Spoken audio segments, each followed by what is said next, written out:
энэ удаагийн бенч энд бар уулзалтыг бол Монголын шүүгчтэй холбооны санаачлагаар за тэгээ өмгөөлөгчтэй холбоо бол хамтраад за тэгээ зохион байгуулалтын дээр нь одоо тусдаа дэмжлэг үзүүлэх нь манай жюдиложи төсөл мөгөл ажиллаж байгаа.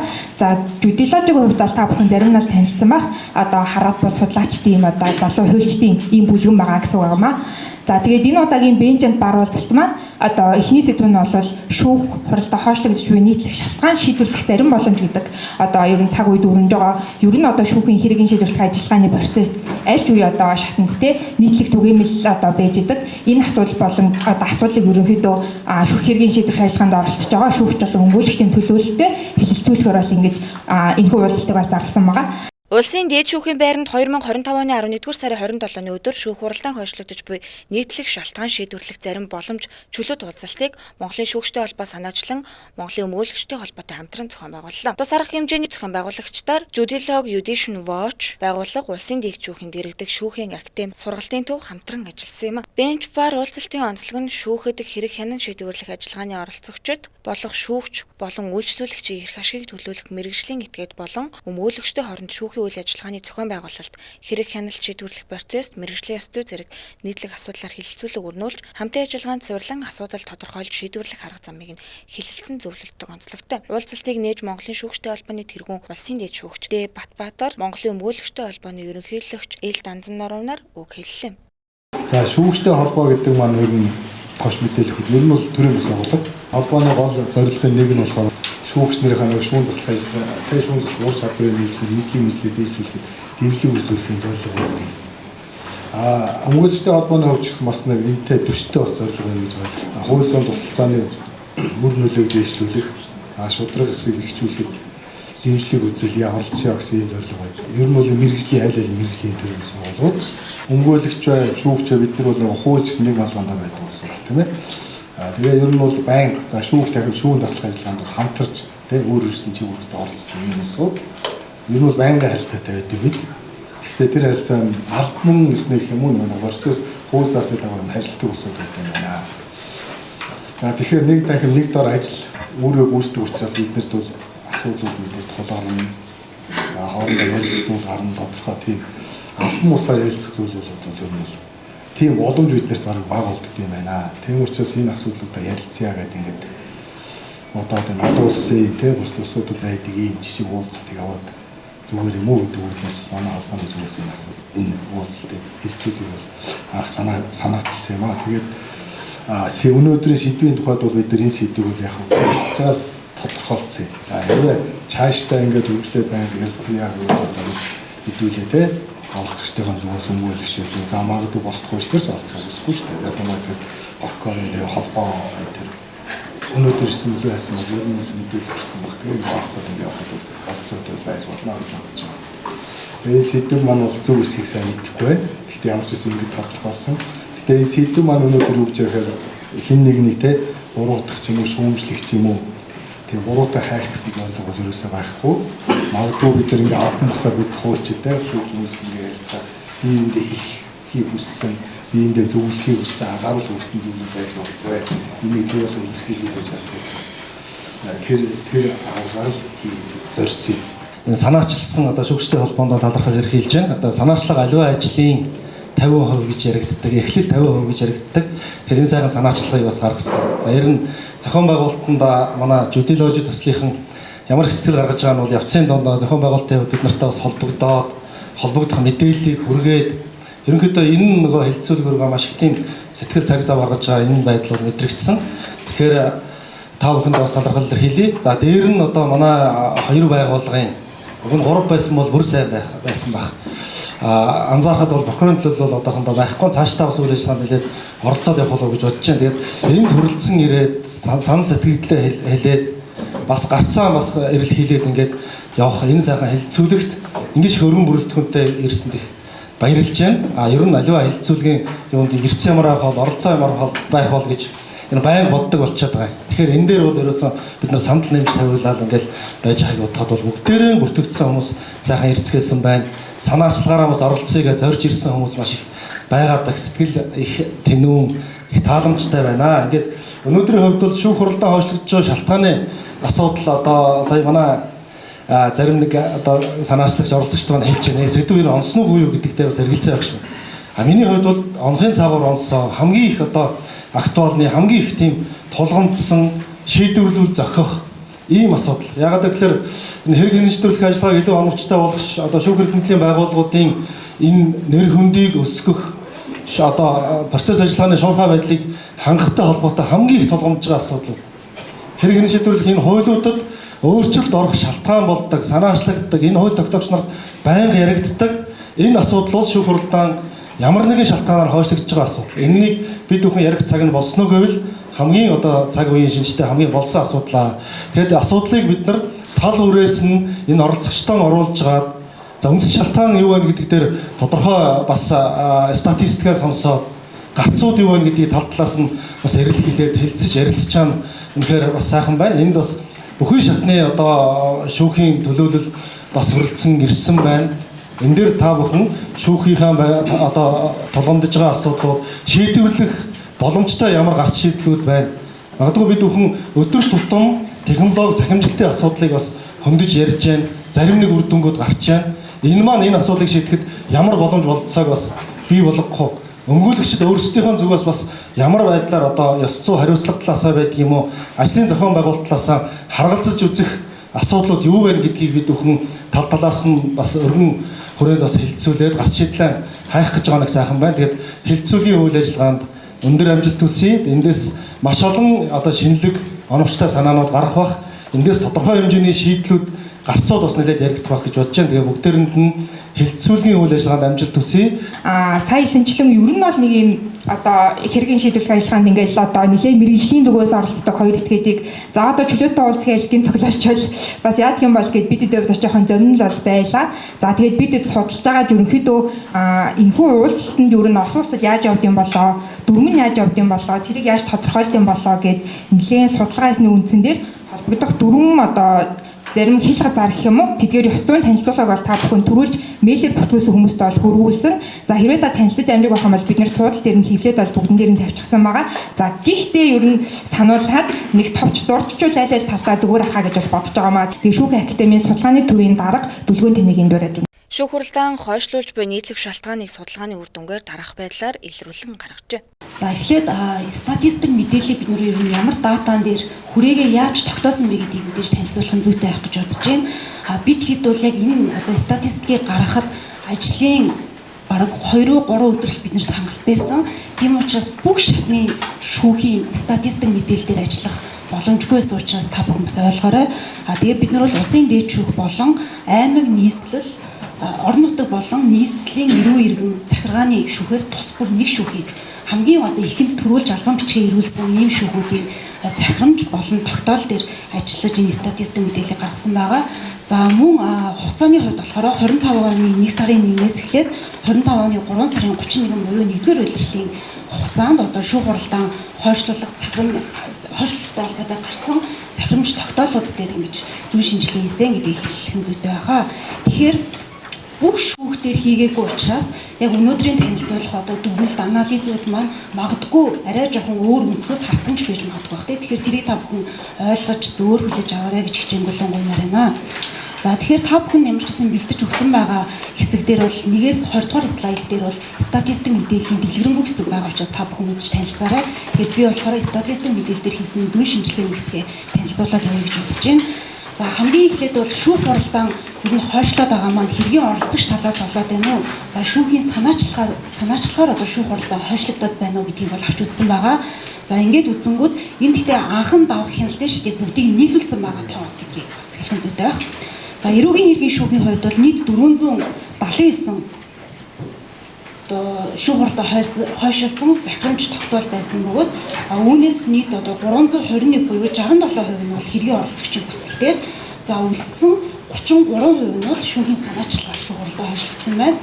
За иргэний хэргийн шүүхийн хувьд бол нийт 2408 шүүх хуралдаан хойшлогдсноос 1909 буюу 79% нь хэргийн оролцогчийн хүсэлтээр за үлдсэн 21% нь болохоор шүүхийн санаачлагаар хойшлогдсон байна. За дараа нь захиргааны хэргийн шүүхийн хувьд бол нийт 924 шүүх хуралдаан хойшлогдож үүний 73% нь бол хэргийн оролцогчийн хүсэлтээр үлдсэн 27% нь болохоор шүүхийн санаачлагаар хойшлогдсон байна. За хэлбэр ажиллагааны шүүхнүүд энэ болохоор иргэний эрүүгийн танхим нийлцсэн байгаа гэсэн. За энд болохоор 280 шүүх хуралдаанд хойшлогдсон бөгөөд үүнээс 85% нь болохоор хэргийн оролцогчийн хүсэлтээр за шүүхийн санаачлагаар болохоор 15% нь бол хойшлогдсон байна гэсэн ийм мэдээлэл гарсан байгаа. Тэгэхээр нэгтгэн дүгнэж үзэх юм бол 25 оны 1-р улирлын эрүү иргэн захиргаа хэлбэр ажиллагааны шүүхийн хувьд бол нийт 4091 одоо шүүх хуралдаан захирамж болон тогтоолоор хойшлогдсноос 77% нь бол хэргийн оролцогчийн хүсэлтээр за шүүхийн санаачлагаар 23% нь одоо хойшлогдсон байна гэдэг ийм тоо гарсан байгаа. За дараагийн бидний дүгнэлт хийсэн зүйл маань юу вэ гэхээр хэргийн оролцогч хүсэлт гаргаад хойшлогдож байна тий. За нөгөөдөөр болохоор шүүхийн санаачлаа гэж. Тэгэхээр энэ давтагдаад байгаа хүсэлт болон хойшлогдоод байгаа шалтгаан нь өөрөө түгээмэл тохиолдоод байгаа шалтгаануудыг үл гаргаж ирсэн байгаа. Тэгэхээр хамгийн их буюу одоо топ 3 шалтгааныг бол бичсэн байгаа. За эрүүгийн эрхийн шүүхийн хувьд бол хэргийн оролцогчийн хүсэлтээр хойшлуулж байгаа шалтгаан хамгийн нэгдүгээр бол шүүх хуралдаанд давтсан гэдэг шалтгаан нэгдүгээр байсан. За дараа нь өмгөөлөгчтэй шүүх хуралдаанд оролцох хүсэлтэй байна гэдэг ийм хүсэлт байна. За мөн хэргийн оролцогчийн одоо эрүүл мэндийн шалтгааны улмаас хойшлох ийм тохиолдол бол түгээмэл ажиглагдсан. За нөгөөдөөр болохоор шүүхийн санаачлагаар хойшлуулж байгаа шалтгааны хувьд болохоор шүүгдэгч, хохирогч, одоо иргэдийн төлөөлөгч, хилмэрч, шинжээч нь шүүх хуралдаанд ирээгүй гэдэг шалтгаан. За мөн нэмэлт ажиллагааг хийх прокурорт даалгасан гэдэг үндслээр шүүхээс одоо шүүх хуралдааныг хойшлуулж байгаа ийм одоо нөхцөл байдал ажиглагдсан байгаа. За ингээд энэ статистик мэдээллийг одоо цуглуулж яхад дараа нь ингээ анализ хийж яхад биднэрт ажиглагдсан зүйл юу вэ гэхлээр яг шүүх болгон дээр одоо бид нар түүхийн мэдээ гэж ярьдаг тий. Түүхийн мэдээнүүд байгаа болно хойшлогдсон хүсэлт шалтгаан нь юу вэ? За тухайн шалтгааныг хуулийн ямар зүйл залтаар шийдвэрлсэн тий. За хэн хүсэлт гаргасан гэдэг зүйлүүд бол ямар ч гэсэн Excel дээр ингээ байгаад байгаа. Гэхдээ тэр Excel-үүдийг нь харангууд, файлуудыг харангууд энэ мэдээлэл маань шүүх болгон дээр харилцан адилгүй байдаг. Зөвхөн хуулийн зүйл залтанд байгаад шалтгаан байхгүй. Тэгээ эсвэл зүгээр л өмгөөлөгч горигчдаг. Өмгөөлөгчийг яасан гэдгийг мэддэгддэг. Ийм тохиолдлууд маш их байсан учраас бид нар ер нь энэ шийдвэр захирамж тогтоолуудыг яг аваад яг өөрсдөө ингэж үзсэн гэр юм байна, ангилж үзсэн гэр юм байна гэж үзээд нэгсэндээ энэ статистик мэдээлэл гаргасан байгаа. Тэгэхээр нэгдүгээр бид нар юу гэж магадгүй шүүх болгон дээр байгаа тухайн одоо датаг оруулахдаа Excel файл дээр оруулахдаа шүүх хуралдаан хойшлуулж байгаа хэний хүсэл дээр хэний ямар шалтгаан байгаа даа буцаагаад энэ шалтгааныг хуулийн ямар зүйл залтаар одоо шийдвэрлэж байгаа гэдгийг нэг дэлгэрэнгүй нэгдсэн журмаар ингэж статистик мэдээлэл гаргах нь бас зүйтэй байж магадгүй гэж бодож байна тий. За дээрэс нь шүүх болгон дээр гараад байгаа энэ дата мэдээллүүдийг тухайн шүүхийн статистик болон шүүхийн ерөнхий зөвлөлөөс гарч байгаа шүүхийн статистик дээр бас тодорхой хэмжээнд тусах нь зүйтэй байх тий. Тэгэхгүй нөгөө шүүхийн ерөнхий зөвлөлөөс гаргаж байгаа статистик мэдээлэлдэр бол хойшлогтой холбоотой асуудал байдаггүй тий. Шүүх болгон дээр зарим шүүхийн хувьд бол шүүхийн тайлан дээр нь бол зөвхөн шүүх хуралдаан хойшилсан тоо байгаа боловч ямар шалтгаан хэдэн удаа хугацаа нь хэдийн тий хэний хүсэл дээр ингэдэг нь ерөөсөө байдаггүй тий. Тэгэхээр энэ мэдчлэн асуудлуудыг магадгүй тэр шүүхийн статистик дээр олон нийтэд мэдээлэх нь зохистой юу үгүй юу гэдгийг бас бүгдээрээ бодолцох ёстой байж магадгүй байх гэж бодож байна тий. Шүүх хуралдаан хойшлогдож буй давтамжийн тухайд, шүүх хуралдаан хойшлогдож буй хугацааны тухайд, шүүхийн сургалт судалгаа мэдээллийн академийн судалгааны төвийн эрдэмтэн нарийн бичгийн дарга бие дүлгөөн танилцууллаа. Тус уулзалтын үеэр шүүгч өмгөөлөгч нараас шүүх хуралдаан хойшлогдож буй нийтлэг шалтгаан шийдвэрлэх зарим боломжийн талаар судалгаа авч судалгааны үр дүнг тухай бүртэн танилцуулж шүүгч өмгөөлөгчийн тухайн асуудлыг өөрсдийн саналыг хэлж харилцан ярилцсан үр дүнтэй ач холбогдолтой уулзалт болсон юм. Цаашид шүүгч өмгөөлөгчнөр шүүхийн процессын үйл ажиллагааг гүндэтгэх иргэдийн шүүхээр шийдвэрлүүлэхэд гаргасан нэхэмжлэл гомдлыг цаг тухайд нь түргэн шуурхаа шийдвэрлэх талаар өөрсдийн зүгээс анхаарах асуудлыг чөлөөтэй санал бодлоо илэрхийлж байсан юм. Саяны статистик мэдээлэл дүлгэн дараагийн танилцуулсан мэдээлэлтэй холбоотойгоор санал бодлоо илэрхийлжээ. За энэ хүү одоо арга хэмжээ маань ерөнхийдөө нэг анхны байдлаараа дүр төрхийн хувьд ч гэсэн хэлбэрийн хувьд ч гэсэн агуулгын хувьд ч гэсэн Монголд нэг юм шинэ хэлбэрийн хилцүүлгийн зүйл болж байгаа учраас хэдүүлээ дүрмээ дагаа гэж хэлсэн. Тэгэхээр гурван шүүгч өмгөөлөгч маань санал бодлоо илэрхийлэхдээ өмгөөлөгчд маань шүүгчийн байр сууриас шүүгчд маань өмгөөлөгчийн байр сууриас солигдох байдлаар өөрсдийнхөө санал бодлыг илэрхийлэх юм шүү. Одоо 2 буюу түүнээс дэш хойшлоод энэ эрүүгийн хэргийн шийдвэрлэх ажиллагаанд саад учруулахаар байвал гэдэг асуудал дээр шүүхийн зүгээс санал оруулж хагаад ер нь шүүн засаг ажиллагааны саад учруулахаар бол гэдэг энэ зохицуулалт ороод 34.12-ийн 3 гэдэг заалт орцсон. Энэтэй холбоотой гэхдээ яг нөгөө хууль тогтоогчийн үзэл санаанаас жаахан буруу зөрүүтэй ойлгоод бичгүүд холбоон дээр ирээд байгаа. Тэр үгээр энэ одоо өмгөөлөгч бол хурал хойшлуулах хандлага гаргаж байна. Энэ дээр хариуцлага тооцоо шиг ирээд байгаа. Энэ бол яг энэ хууль тогтоогчийн үзэл санаа бол ажлын хэсгээр маш яригдаад протокол дээр энийг тэгж ойлгоно үстэйгээд тогтсон асуудал бол Зөрчлийн тухай хуулийн 1.8-7 гэдэг заалтаа хурлын асуудал дээр хойшлуулаад байх юм бол шүүгч эрх хэмжээний хүрээнд хариуцлага тооцох асуудал байгаа. Ингэсэн тохиол зөвхөн өмгөөлөгчтэй холбоонд мэдээлэл нь энэ дээр зөвхөн мэдээллийг бид нар хадгалаад цаашид зөвлөмж шаардлага өгөх буюу энэ зорилгоор явах ёстой. Бусдаар бол өмгөөлөгчтэй болоод давхар хариуцлага тооцох гэж ойлгоод шүүхүүдээс тийм мэдээлэл ирээд байгаа учраас энийг бас цааш нь анхаарах ёстой болов гэж. Хоёрт энд бас манай өмгөөлөгч гэхөө шүүгч гэхөө энд их чухал санал гаргасан. Энэ байр танхимын хүрэлцээтэй холбоотой асуудлыг бид бүхэн байнга ярьдаг, хэлдэг. Өмгөөлөгч нар хамгийн их одоо энэ хууль тогтоогч нар гэдэг юм гадаашаа нөлөөллийн юмнуудыг маш сайн хэлж байгаа их урам авууштай. Хоёрт одоо бидний холбооны зүгээс үзэл бодол байр суурь илэрхийлэх тохиолдол болгондоо хэлж яваа. Гэхдээ энд бас нэг анхаарах асуудал байгаа. Шүүхүүд бол боломжоор ингээд байр гаргаад байх шиг байгаа. Гаргасан байрыг яг үр нөлөөтэй ашиглах тал дээр бол өстой онцгой анхаармаар байгаа. Өнөөдрийн хувьд бид нар нэг шүүхээр бүр ороод гарлаа. Өмгөөлөгчийн өөрөө прокурор гэж байна. Гэхдээ прокурор нь онгорхой байна, ашиглалтай байна. Өмгөөлөгчийн өрөөний төлхөр олдсонгүй. Дотор нь харсан гаднаас нь одоо харсан чинь агуулах болгоод баахан ингээд хайрцаг сав ингээд бөөгнүүлчихсэн. Энэ өмгөөлөгчийн өмгөөлөгчдөд ашиглуулах зорилгоор ашиглуу одоо гаргасан бол энэ зорилгоор нь ашиглуулмаар байна. Шүүхийн ерөнхий зөвлөлийн шүүхийн байрны нийтлэг стандарт гэдэг баримт бичиг батлагдаад мөрдөж байгаа гэж ойлгож байгаа. Энэ дээр бол өмгөөлөгч прокурор хэрэг асуудал танилцах уулзалт их өрөөтэй байна гэд заасан хэрнээ энийг яг энэ зорилго энэ нөхцлөөр нь ашиглахгүй байна. Хэргийн одоо тэр эрхтэгч мэтгэлцээний хоёр талд бол харилцсан тэнцвэргүй ийм байдлаар хандж байгаа асуудлыг одоо шүүхийн ерөнхий зөвлөлөөс төлөөлөл байгаа бол шүүхийн зүгээс төлөөлөл байгаа бол бид бүхэн ч гэсэн холбогдох газар нь бичиг намаа гаргана гэж үзэж байгаа. Энэ дээр бас цаашид анхаарад энэ зөвлөмж мөвлөжинд нь бол маш тодорхой тусгах боломж байгаа болов уу гэж бодож байна. 14 хоногийн дотор анх шатны шүүх байсан бол одоо 14 хоногийн дотор хариуцагч тайлбараа өгөхгүй байгаа бол нэхэмжийн шаардлагыг хүлээн зөвшөөрсөн гэж шүүх хуралдааны зарлаад өргөлүүлээд явнаа. Энэ даруй. За дараагийн асуудал шүүгчээс татгалцах. Тэгэхээр бол одоо дээд шүүх өгн тайлбар гаргацсан байлаа. Дээд шүүх тайлбарыг одоо хуулийн шинжтэй. Гэхдээ яг хуу тайлбар гаргацсан учраас та одоо шийдвэр гаргасан тань холбогдуулаа. Шүүхийг татгалзаж байгаа бол тийм байхгүй гэд шүүх хуралдаанаа шууд өргөлүүлээд явнаа. За бусад тохиолдолд бол одоо тэр акт магт нь одоо хоолбор байгаа бол тэрийг хүлээж авахгүй шууд шүүх хуралдаанаа өргөжлүүлнэ.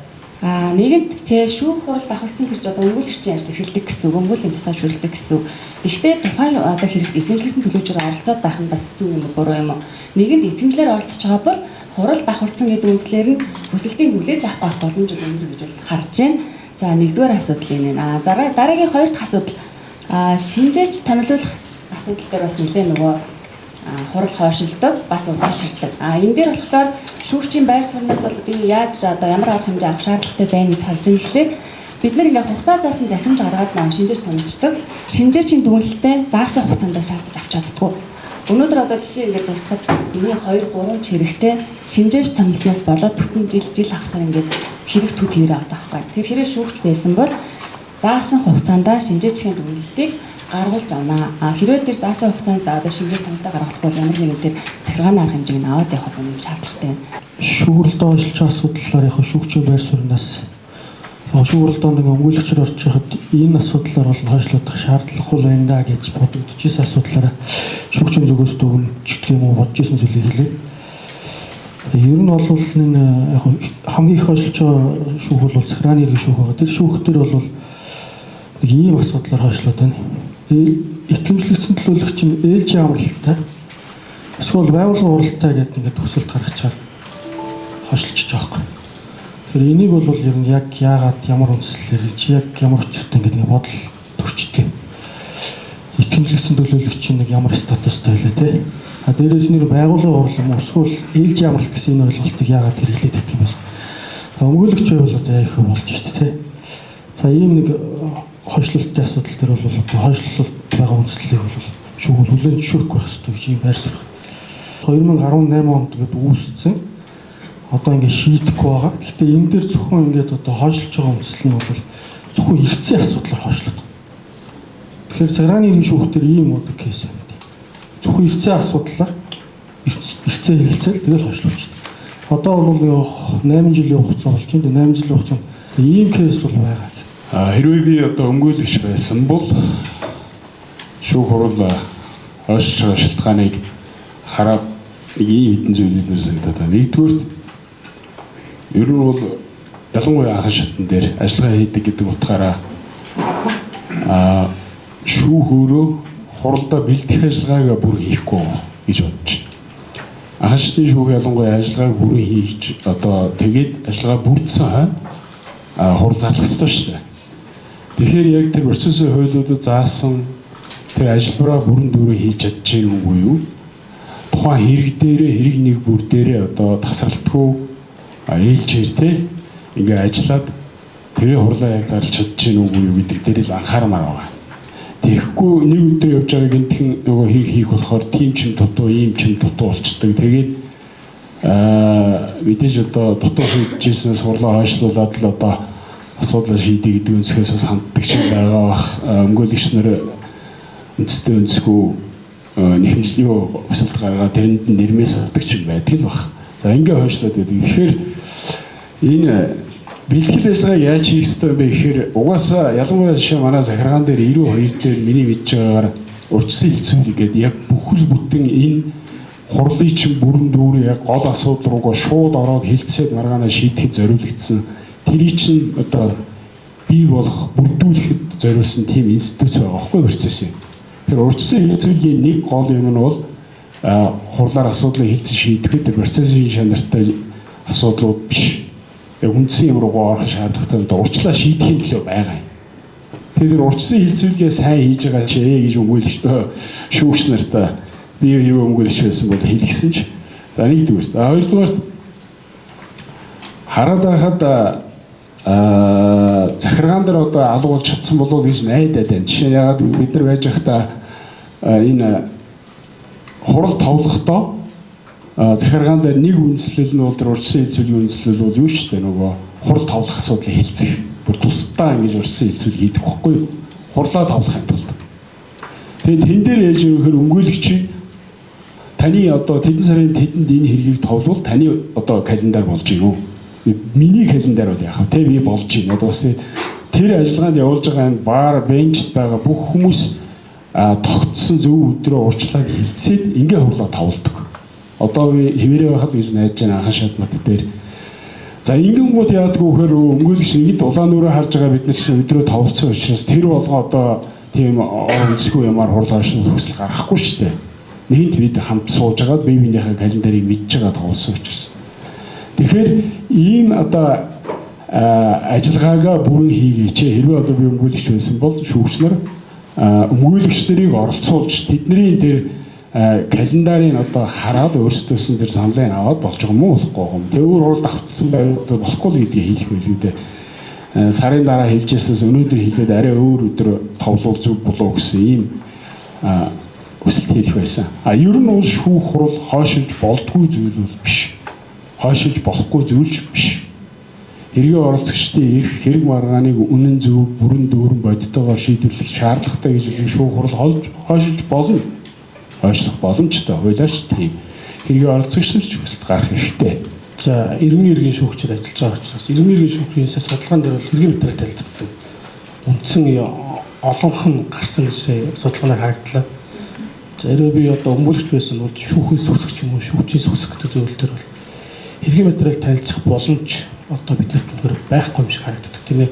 Байр тавьмын байдал нэгдүгээр орон байрны асуудал шүү дээ. Эзлийн байрны одоо чинь Баянгол хаан улс сууны дөрөв шүү 3 байран дээр тараад идэлж чинь тэр байгаа зайд нь тэр одоо байгаа хэргийн ачаал буюу одоо нэг шүүгчдэр 200 хэрэг байгаад шүү дээ. Гар дээр 160-аас 200 хэрэг тэр хэмжээгээр хэрэг оролцсон тоон ингээд 2 үржигдэхээр хэд болох вэ тэ ойлгомжтой. Тэгэхээр тэр байгаа шүүхийн танхимын иргэд үүсэх талбайг хэдүүлээ метр квадрат бодох юм бол хэргийн метр танилцах ямар ч боломжгүй байдалтай. Тэгээ тэн дээр одоо хууль зүйн тусалцаа үзүүлэх ийм бас өвцөл орчиж байгаа.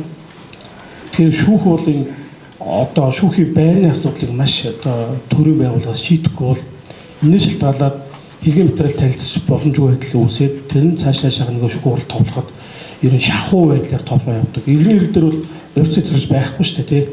Урьд цэцэрлэх мэтээр баргадаг ингэж одоо практик хэрэглэн явж байгаа юм тохиолдол байгаад. Тэр нэгдүгээр байрны асуудлыг шийдэх хэрэгтэй гэдэг асуудлыг бол өмүүлжин байр санаас хэлэх гээд.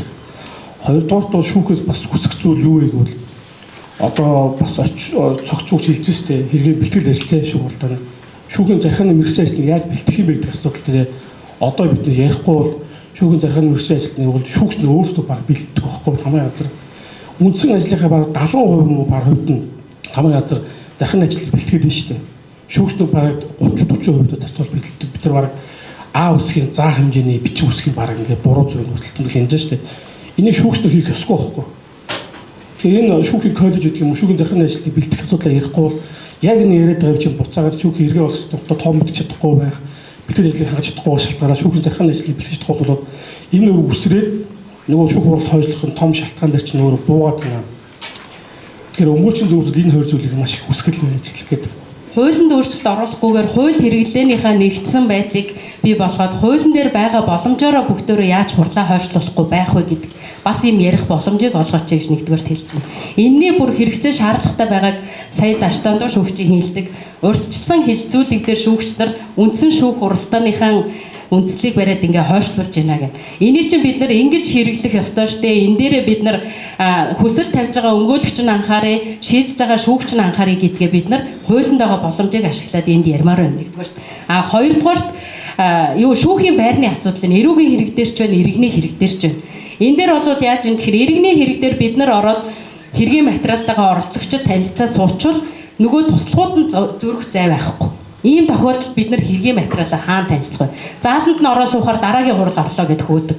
Тэгэхээр энэ биднээс хамаарахгүй одоо шүүгчээс, өмгөөлөгчөөс, бусад оролцогчдоос хамаарахгүй нөхцөл байдал нь бол энэ байгаа.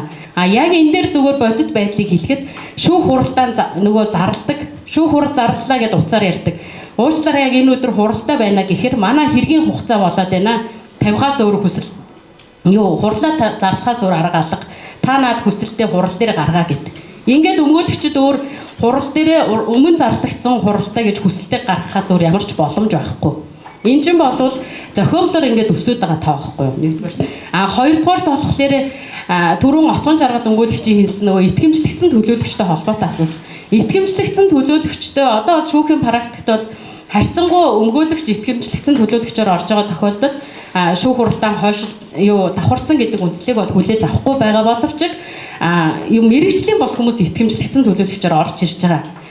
Тэгээ яг нөгөө бенчэнд бар уулзалтын зорилго маань бас одоо юу штэ те бид нэгээд нийтлэг асуудлаа яриад эндээсээ ямар нэгэн санал зөвлөмжтэй гарьяа гэж байгаа. Эргээд нөгөө хоёр талын одоо мэрэгжлийн этгээдүүдийг оруулж байгаа бас нэг шалтгаан маань тийм штэ те. Тэгээ түнгүүтээ энэ уулзалтаас жишээлбэл энэ өдрийн хуралдаанаар бид нэр одоо зөвлөмж гэж гаргана уу, дүгнэлт гэж гаргана уу хэлбэрээ бол одоохондоо тогтоогүй та бүхний санал юу байна гэдгийг сонсъё. Гэтээ ямар ч тач одоо нэг тийм хууль тогтоомжиг те бид нэр хэргийн шийдвэрлэх ажиллагаандаа ингээд дагаж мөрддөх тийм одоо заавал гэсэн тийм хим хэмжээ бол бид нар угаасаа гаргаж чадахгүй ч гэсэн аль аль талдаа баримталж болох тэдгээр зөвлөмж дүгнэлтүүдийг гаргаад тэгээ яг одоо хоёр холбоод маань тэрийгээ цаашаад нийт гишүүдтэй хүргээд те тэгээд энэ хэргийн шийдвэрлэх ажиллагаанд тулгараад байгаа нийтлэг асуудлаа яг мэрэгжлийн этгээдүүд маань өөрөөсөө одоо нэг чадахаараа те эрвих тэрвихээрээ энийгээ засаж сайжруулах дээр хүчин чармайлтаа гаргаа явъя гэж байгаа. За тэгээд бид төсөөлөхдөө бол ингэсэн. Одоо нэгэн тухтаад дуусч байгаа юм чи биднэрт бол нэг 10 орчим минут байна. Хүмүүсийг дахиад та бүхэн саналаа хэлчихээ юу гэж бодож ин гэдээвэл хүн болгоны саналыг бол бид нэр сонсож чадахгүй хэцүү байх хэрэгээ зөвлөмж гаргахад тийм болохоор яг хөө бид нар нөгөө холиод суулгацсан та нараас зарим нь ярьж амжаагүй байх. Тэнгүүд эргээд нөгөө шүүгчтэй холбооноос ийм одоо санал зөвлөмж гарвал тийм өмгөөлөгчтэй холбооноос би өмгөөлөгчдийн төлөөллөөс ийм санал одоо зөвлөмж гарч ийн гэдэг зүйл гаргаад эргээд цаашаа гишүүд рүү явуулах учраас ер нь ингээд та боломжоор шүүгчнэр маань одоо хэсэг бүлэг болж нэг 5 минут за би ийм санал оруулмаар байна гэдэг энэ бичсэн саналаа та бүхнийг яриад гаргаад өгөөч. За өмгөөлөгчнэр маань одоо дахиад нэг хэсэгтээ тий 5 минут цуглаад За би бол ийм саналуудыг хамгийн түрүүнд одоо оруулахын нийт тэргуунд гэж бодож байна гэдэг тийм нийтлэг асуудлаа гаргаад өгөөч гэж хүсэж байгаа. Хүн болгоны хаг оруулах юм бол бид нар 30-40 зөвлөмж гаргаад өгчүүл хэрэгжүүлэх хэцүү баг. Тийм болохоор та бүхний нийтлэг нэг 5-6 тэдгээр зөвлөмжийг гаргаад өмгөөлөгчдийн зүгээс энийг хийжээ. Шүүгч буюу одоо шүүхийн байгууллагын зүгээс энийг хийжээвэл бид нар өнөөдөр ярьсан нийтлэг асуудлаа шийдвэрлэж явах боломжтой байна гэдэг одоо ийм санал зөвлөмжийг гаргаад өгөөч гэж байгаа. Тэгвэл зүгээр шүү дээ тий.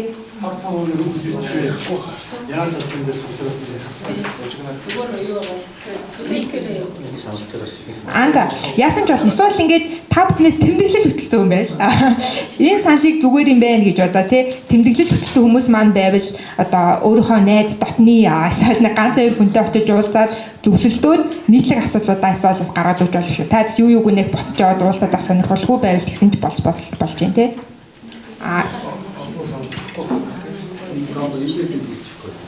За тэгвэл бол ингээ нэгэн хэдүүлийн цуглаад 10 минут үлдчихсэн байгаа юм чинь яг энэ сүүлийн 10 минутанда одоо энд яригдаагүй үлдсэн боловч өнөөдөр бидний зарласан сэдвийн хүрээнд нэн чухал юмаа гэсэн яг тэр нэг асуудлыг ямартай ч 1 хүнд 1 минут гэдэг үү 2 минут бол бас нэлээд удаан харагдаад байгаа юм. Тэнгүүд 1 хүнд 1 минут өөрөөхөө яг нэг л тэр асуудлыг хэлээч ард нь шийдлэвэл хэлээч гэд тэгсэн чинь амар болгон гараа өргөд байна те. Гээд ер нь нэг надад нэг ийм санал байгаа. Бид нар баахан мэрэгжлийн ёс зүйн дүрмд баригдсан хоорондоо уулзч чаддаг хоёр оролцогч байгаа шүү дээ. Өнөөдөр шүүгч мөнгөлөгч.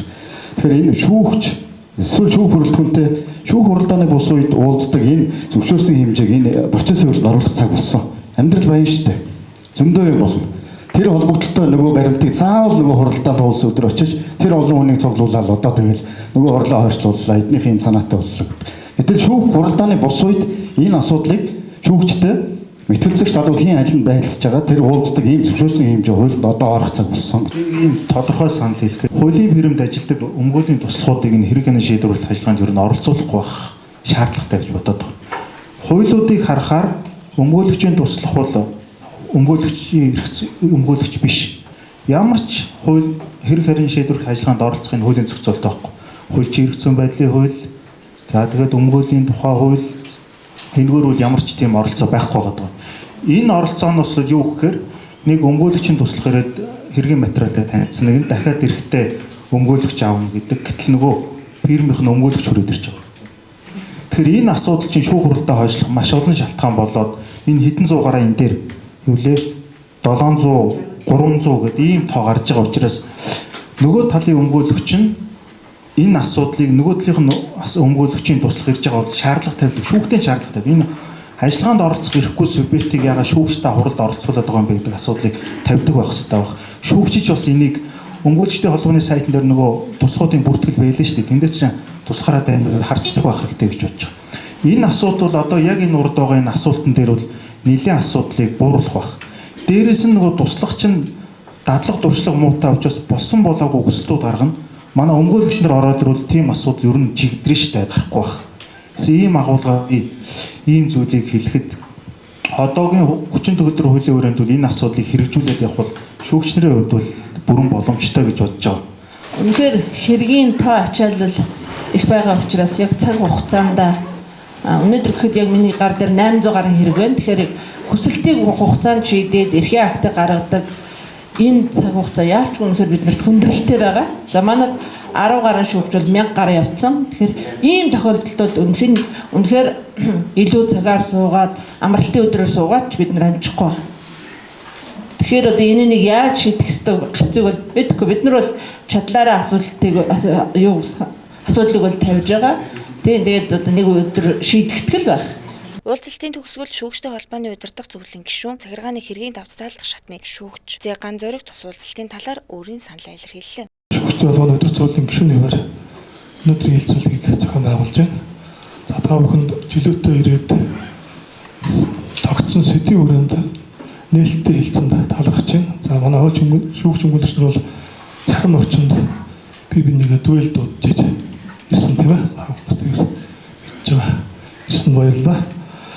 За өнөөдрийн сэдвийн агуулгал яг үндсэндээ хууль тогтоомжийг болон болох санал гэхээс илүүтэйгээр яг бидний практик амьдралд тулгараад байгаа механик хүчин зүйлүүд юу юм бэ? Тэрийг тодорхойлъё, бууруулъя гэдэг арга замыг илэрхийлэх зорьсон. Та бүхэнд нэлээд чөлөөтэй ярилцлаа. Эхний үр дүн бол маргаашнаас эхлээд та бүхэн өөрсдөөс хамаарах хүчин зүйлээ эргэж харж өгөөч. Шалтгаангүй хаах төхөө болооч. Хурал давцааг байхад давцмал үндэслэр ус төхөө болооч гэдэг нь шүүх шалгадаг шүү дээ. Хурлан дууссан давцах байхгүй гэдгийг шалгаад тогтоож байхад давцлаа гэж үсдэг өгдөг тийм. Маргаашнаас эхлээд та бүхэн энэ дээр анхаараач. За шүүхийн зүгээс ямар хүчин зүйл байгаа гэдгийг бид бас сонсч ярилцлаа. Холбогдох байгууллагууд нь санал хүсэлтэд уламжлая. За шүүгчдээс хамаарах, шүүгчийн туслахуудаас хамаарах асуудал дээр бол холбооныхон шүүгүүддээ бас уриалга хөрвүүлье. Өнгөлөгчд боломж гэсэн та бүхэн мүүлэгч нартай уриалга хөрвүүлээд өрөө гэдэг дээр энэ зүйл хэлэх гэсэн юм аа. Баярлалаа. Таасаа бенчэнд бар уулзалт маань ямар байдлаар явах ёстой юм бэ гэх юм бол одоо аль нэг холбоонууд маань ээлжид санаачлах маягаар зохион байгуулалт яваач гэж хүсэж байгаа. Энэ одоо уулзалтын хэлбэр нь бид нэр заавал ийм байхыг шаардахгүй те. Эхний удаадаа бид одоо жишээлбэл өөрсдөө бодсон байхгүй юу? Дараагийн уулзалтаа би өмгөөлөгчтэй холбооноос зохион байгуулж одоо өгөх юм санал одоо хүсэлтэйгээр тавьж байгаамаа. Тэгэхээр таад маань үүнийг бас дотоодоо хэлэлцээрээ жудиологийн төслийн зүгээс одоо зохион байгуулалтын төсөлд хэмжээ авах боломжтой.